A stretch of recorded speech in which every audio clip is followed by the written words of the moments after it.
Here's the uncomfortable truth. Most of your content, the content you spend time researching and creating, is going nowhere. You're posting, people are liking, maybe even commenting, but that's not turning into real relationships or real results. If that happens to you, it's because what happens after you post is just as important as what you post. And that's where today's guest comes in. I'm joined by Brooke Sellas, an award winning CEO of B Squared Media, who's here to show you how social care is a missing link between content strategy and customer experience. If you think social care is just answering DMs or complaints, think again. Today, you'll learn how small teams like yours can turn everyday comments into trust, loyalty, and actual growth with clear plays you can run. Let's dive into from content to comments to customers and how social care is your secret growth engine. This is Strategy Talks. I'll be right back.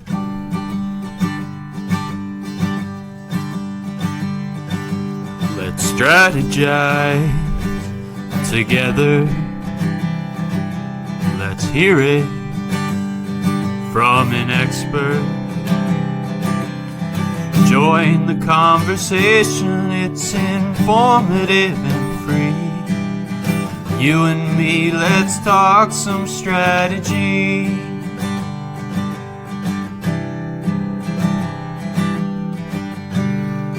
Now here's your host, Dorien Morin-van.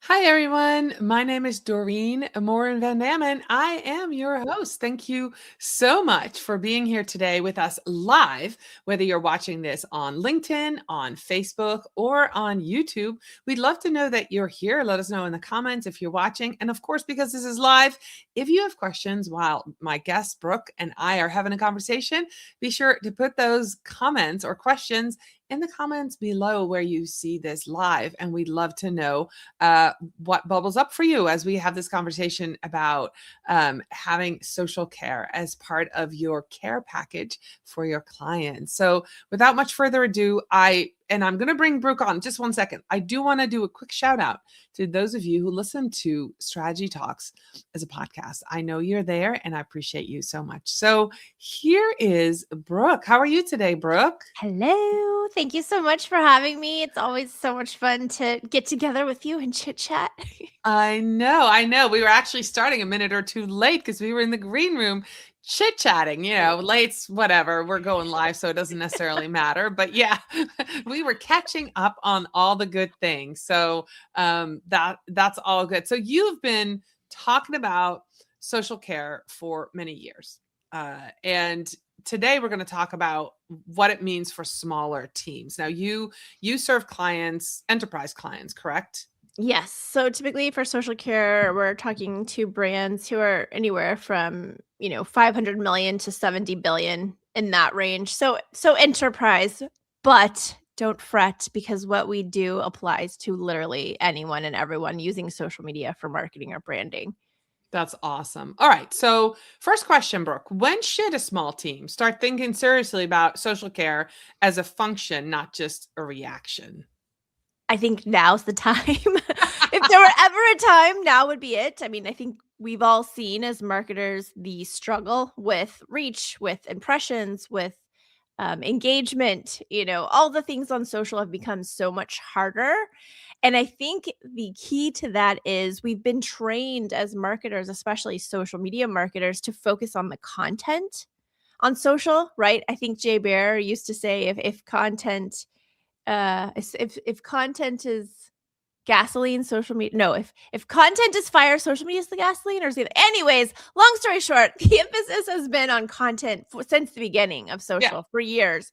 And I think what we've seen now is a shift in consumer behavior, which then means as brands, we have to follow that shift, which is more people are using social to converse with brands, to ask questions of their peers, to research and shop right online, right on social through social commerce. And instead of content or in tandem with content, we also need to be looking at the conversations that are happening there. No, that makes a lot of sense. So today, guys, if you're listening to this, today is a good time. So for a content focused team, maybe a team of one, maybe a team of 2 or 3, who owns social care? Because I'm curious. Should it be a social media manager, a community manager? Is that a VA? Is that a customer service rep? Because it's a little scary to own something and then be responsible for KPIs and all kinds of stuff. And it's that, well, I think we should do it, but maybe I shouldn't be doing it. So who do you think owns that piece? It's so funny that you asked this question because we just released our State of Social Care 2026 report, and we have a whole chapter dedicated to this because what we've seen is people don't know. Even giant $70 billion brands don't know because marketing thinks they should own it. CX, obviously, customer experience, they're like, obviously, we should own it. Social's like, well, we're the ones on the front line, so we should own it. Support already kind of owns it, right? Because anytime you escalate something, like say you're working for a financial brand and you're the frontline, social care person on social media, you can't help someone with their balance or changing their password. You don't have access to that sensitive information. So you have to escalate that internally to support. So support's like, well, we already kind of own it, but we don't want to do social, right? So it's very disjointed. And I would say what we've seen in the 8 years that we've done social care for brands is that it's less about who owns it and more about alignment with those people. So really, it's how can these departments who really own it together, don't forget sales, by the way, sales is in there too. They should really all come together. It's like a Venn diagram of sales, marketing, support, or CX, social, if social separated from marketing. And in the center of that Venn diagram would be where social care sits. Oh, I love that. And I want to go back to the word you just said. Everybody wants to own it. Now, I think that is an interesting statement because I went into this question thinking everybody's going to say, I don't want to. Not it. Not it. So your experience is the other way, that people want to own it, but then they also know they need to work together, right? Or pass it off. And it's interesting. I think that's the biggest thing we see is really departments operating in silos. Like if you think about your customer support teams in general at a traditional company, right? They're usually, this isn't a knock on them, this is just literally how organizations are made up.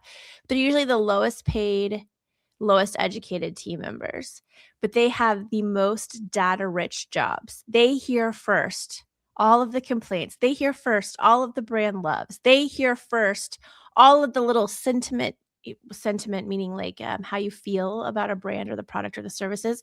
They see those sentiment shifts so early, like pre-crises basically.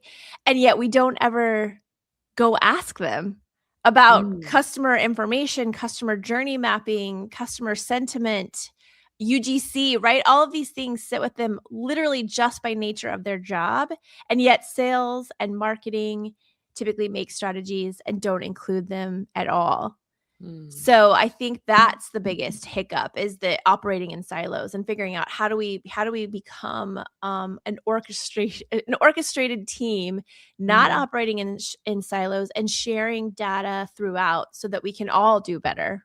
Yeah. No, I'm currently working with a client where I came in as a content strategist and I'm getting access to their sales calls as a way to get the transcript and to understand what the pain points are and what the good things are that people are saying about our company. So that we can use that to mirror back the things they say about us and what they want to know about us, right? Yes. So yeah, getting access to each other's data is actually really great, and finding out that sentiment. So I love that you said that. And if you're watching this and you have a small team, that could be step one, get access to what the sales team's doing, watch the demos, see how they talk, find out what the questions are that people are asking about your product, about your company, and start with that as a basis for your content strategy. Now, if somebody is going to do or own social care, you just said everybody wants to take it. I thought it was going to be everybody, not it. Well, I guess it depends on the individual level, but yes, there's a lot of that too. So what are some of the core skills that somebody Mm. needs to be good at social care, especially when it's linked to a 70 billion brand voice? What, Yeah. you have social, you offer this as a service. So what are you looking for when you hire somebody in social care? It's less about the social itself and more about being the helpers. I think about Mr. Rogers, right? Find the helpers. So I'll give you an example. We have, I hope she doesn't mind me saying this, Marissa. Shout out, Marissa. She literally just celebrated her 6-year anniversary with us yesterday. And she started out as a community manager, right? The person on the front line answering these comments and questions. And she had 0 experience, but she came from a background where she was in service. So I look for people who've been in service before, right? Because you can train the platforms and the nuances, but with the accounts, but you can't train that real willingness and eagerness to solve someone else's problem, right? Most of us, we're like, that's your problem. That ain't my problem, right? So you have to find the people who are like really eager to help. So people who've been in hospitality, right? If you're in hospitality, as a given, almost you have been in service to people, especially if you've like worked at a front desk at a hotel, or if you've done customer service traditionally, right? By phone or email support, that still counts. People who have a background in nonprofit or are heavily involved in volunteerism and giving back, these people have that innate need to help others out. And to us and to me, that is why I don't necessarily need to hire for like, do you have social care experience? I just want to know if you have that empathy built in and that willingness to go the extra mile to help someone else feel better or have a solution. That's awesome. All right. So now we know why we need it. We know who sort of owns it, and we know what skills they need. So beyond skills, what kind of tools? I am assuming as somebody who does social care for large enterprises, you probably have some robust, expensive tools. But if somebody's starting today, because they're listening to this and they're like, we're going to start social care, this is something we want to do. What are some tools out there or some ways that people can get started with social care for their brand, whether it's, small or really small? You don't have to have the expensive tools. I'm tool agnostic. We've used them all. We use many of them. Some of them are, yes, quite large because a lot of the social care tools out there just come with the expensive packages. So like, I guess Sprout Social would be on the lower end, but still very expensive. And then you've got like Sprinkler, Amplify, Quaros. They all have built-in customer support, ticketing, and metrics in those tools. However, you do not have to have a tool. My plea, please do this. My plea to you would be go out, grab yourself a good old Excel spreadsheet and just see where conversations are happening for your brand online. And when I say this, I mean reactively and proactively. So reactively means when people come, like Dorien puts out a post about strategy talks and I come and I commented. I did it literally last night. Can't wait, right? I'm leaving her a comment on her post, but I came to her. So as a brand, that's reactive because we're going, well, I posted this thing and now everybody's going to come have conversations with me.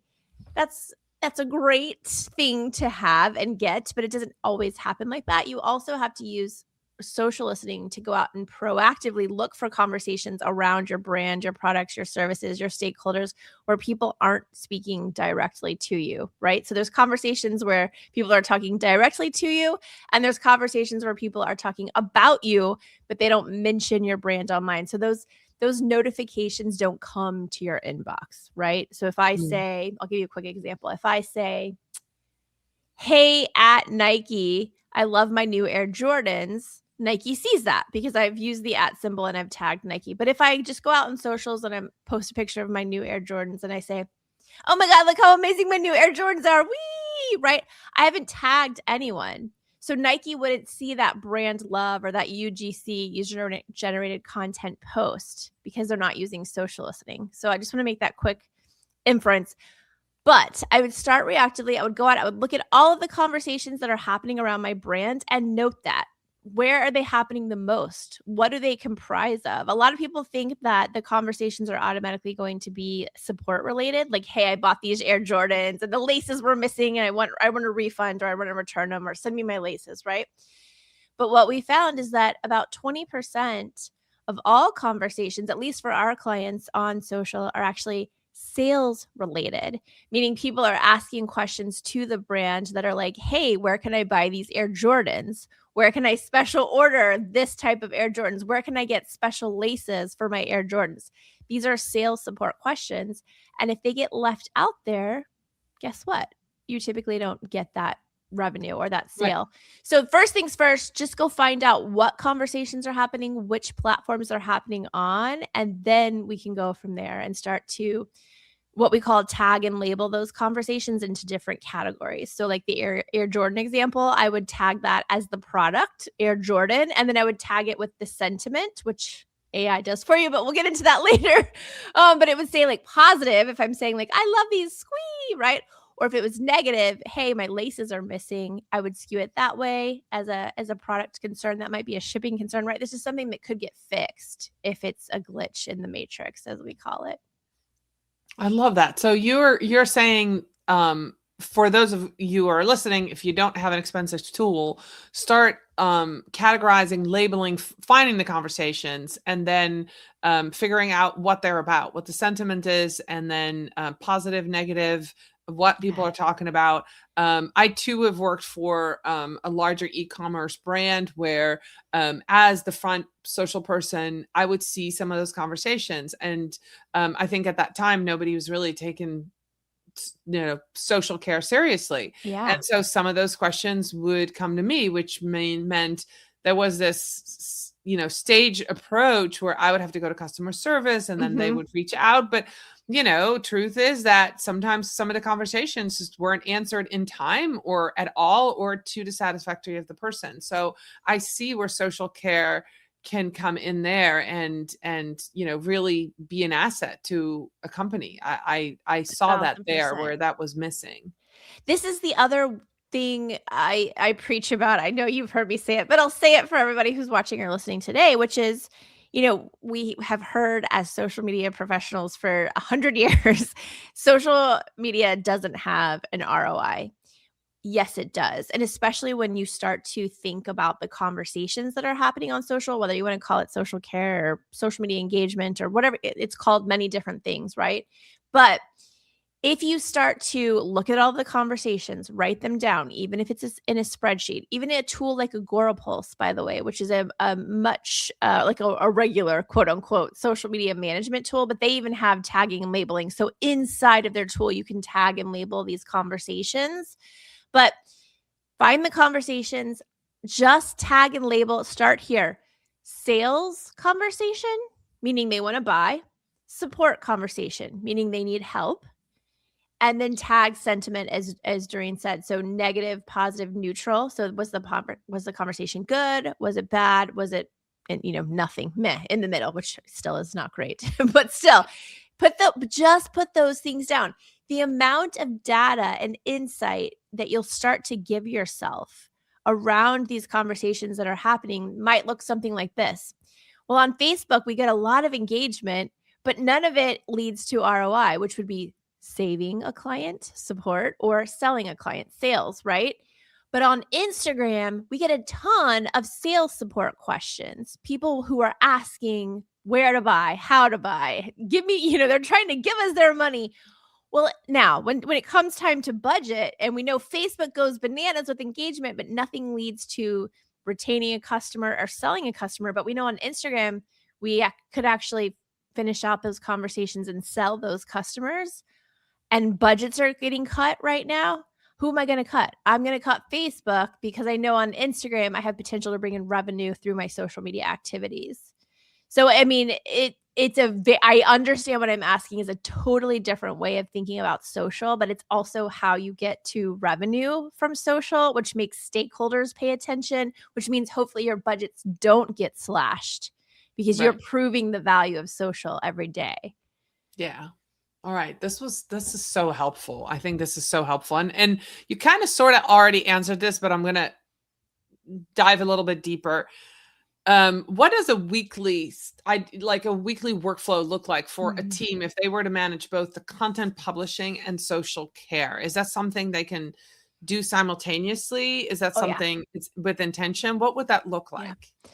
So when we talk about conversational content at B Squared, what we are saying is when we have clients who do both social care and social media management. So with social care, we don't touch content, right? We're just talking about those conversations. But when we do both of the services, content and the conversations, our whole goal with every single piece of content is creating those conversations. So we want to create what we call talk-worthy content or conversational content on social.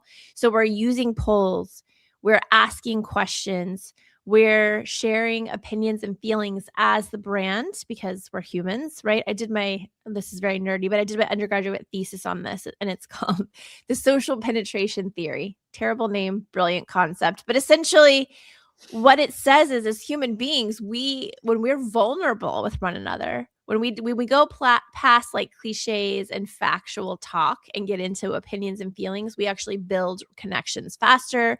We build trust and loyalty faster. Relationships form. So we know that we have to get a little bit vulnerable in our posts, our conversational posts, sharing opinions and feelings, because humans have this thing called reciprocity, and they'll share opinions and feelings back. If we knew the opinions and feelings of our customers and would-be customers, couldn't we better market and sell to them? Yes. So literally, we're creating content to spark conversations, to filter through those conversations, to look for those support and retention areas. So where can we find revenue inside of these conversations? Your content has to make sure that you are pushing for those conversations to happen. And the more you do that, the more of a talkative brand you become, and the easier it becomes for you to get people to speak with you very candidly, which just makes things a lot easier. And people are just a lot nicer too. I love it. I love Yeah. it. Absolutely, absolutely great. Well, you answered the next question, which is great. So I have a question about if a founder or a consultant, a solopreneur, maybe doing this solo, what's one simple like daily habit or system or something that makes that social care sustainable for somebody to do that? Does that mean as they do the polls, they share more of themselves? Yeah, I think, you need the brand, even if it's your solo brand, right? Needs to be comfortable about what you're going to share and not share, right? So that's a subjective line for all brands, right? Some brands are much more buttoned up, especially in like say regulated industries, right? They're not going to go out there and be like, we feel this way about climate change. But look at the brand Patagonia. They talk about climate change all the time, but they do this. Yes, it's a feeling. Yes, it's an opinion. Yes, it's a moral standard. But they also know that their most important customer is an outdoors person who also very much cares about the environment. So they're finding places to be vulnerable where it aligns them the closest with their best buying audience, right? So it's not like coming on here and being like, oh man, I had blood work done and it wasn't so good, right? I'm not being vulnerable in that personal way. I'm being vulnerable in a way that my audience can understand. Like, so for instance, if we're talking about highly regulated enterprise sized brands, the risk of not responding quickly, especially when something is negative, opens you up to a world of hurt. Not responding is the risk, right? That's being vulnerable for that particular audience. So figure out where you feel comfortable being vulnerable, where it's going to align most closely with your ICP, ideal customer profile. Yeah, that makes a lot of sense. Now, you working with enterprise brands a lot, is there one thing that somebody who's in a small team can steal that you're like, well, because we started this conversation is like, yeah, of course it all applies. But Yes. if there's one thing that One thing. somebody could use. The one thing I would say everybody should be doing, find a way to make this happen. I don't care if it's in a spreadsheet or if you use, you can use it. If you can use a tool, because obviously the human effort of putting things into a spreadsheet becomes very tedious. But you can use a tool. You must tag and label all of your conversations. And we have wild tagging and labeling nomenclatures, depending on the client, because we're tagging by product. We're tagging maybe by issue type. So if we see a lot of different issues, we want to tag by issue types. We might even have categories for those issue types, like return issue, shipping issue, packaging issue, right? Because when you tag and label all of these conversations, it allows you to slice and dice all of those data sets in a way that can easily surface, okay, our top 3 concerns for the whole entirety of 2025 were these 3 things. How can we as a brand fix those things, right? Of course we can keep telling people, oh, the workaround is XYZ, or oh, call into support, but that costs you money, right? So if you can figure out how to fix those top 3 reoccurring issues, you're averting crises, you're averting churn, you're saving money, right? And also from the sales side of it, if people are asking you how to give you their money, you need to figure out how to take that money right there on the channel of choice, right? Reduce friction to purchase. So if you come, Dorien, to my shoe, I'm on a shoe kick today. If you come You to my are. shoe page and you're like, hey, do y'all have these in my size? I want to answer her as quickly as possible because I know she's in that buying moment. If she's asking about sizing, she's looked at the shoe, she's tried it on in her mind, she knows where she's wearing it to her next event. I need to, as quickly as possible, answer her, yes, we have it in your size. Slide into our DMs. I've got a little something, something for you. Now she's like, what do you mean? She slides into our DMs. We give her a promo code that the social care team uses for free shipping, a free pair of laces, whatever it is. She buys those shoes and uses our promo code. That revenue is now attributed to social media and social care.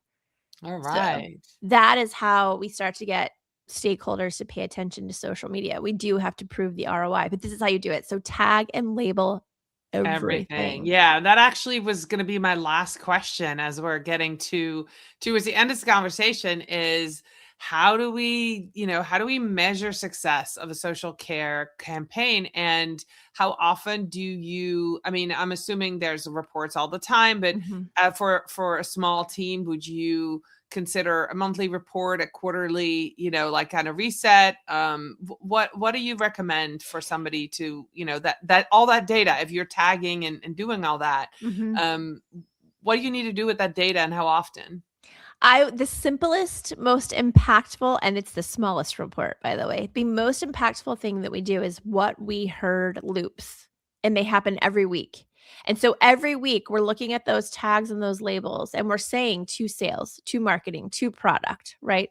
We're not operating in a silo. We're sharing the data, support, and we're saying, here's what we heard this week. The top 3 concerns or issues were X, Y, and Z. The top 3 sales or, potential revenue moments were 1, 2, 3. You want people to stop leaving their siloing and start coming to you for information and data, and for them to see the value in what you do. Start running those what we heard loops every week, and everybody's going to be knocking down your door. And that's just the easiest, simple. Again, this is not some sort of tool or like 70-page deck, which we do those too, but this is the most impactful, easiest thing to do, especially if you're a solopreneur. All right. Well, Brooke, you've given all of us so much fantastic information. And it goes way beyond, responding to, a comment or responding to a conversation, but being part of the conversation, tagging it in the background, and then using that information to, gather all that data to make smarter decisions about your business and sharing that along all the different departments, even if you're a small team. So I really loved our conversations. If somebody has been listening to this or watched this and they want to connect with you, they want to learn more about you, where are you most active and where can they find you? I hang out on LinkedIn. That is my favorite platform by far. So you can just find me at Brooke Sellas. I think I'm the only Brooke Sellas on the planet. You can just Google Brooke Sellas, BROOKESELLAS, or you can go to our website at bsquared.media. We've got all of our socials linked there. Send me a message, give me a wave, reach out. I'm so eager to talk to you about all of this because I know it's a new way of thinking, but I also know you can do it. Yeah. Yeah. No, this is eye-opening. And I think this is a great conversation to be having with those of you who serve clients going into 2026 and really understanding what the humans that are using your product, your services are saying about you and how you can serve them better and how you can really retain them and, get more people to come your way, right? So social care, I absolutely love this conversation. If you did too, let us know. We do have a new community on School. Would love for you to join that. It's very small, but it's growing. So come to Strategy Talk School community. There'll be a link in the show notes. Brooke, thank you so much for being with me live this morning. It was fantastic to have you here. I'll be back next week with another episode of Strategy Talks. Thank you, everybody. See you soon. Bye. Bye.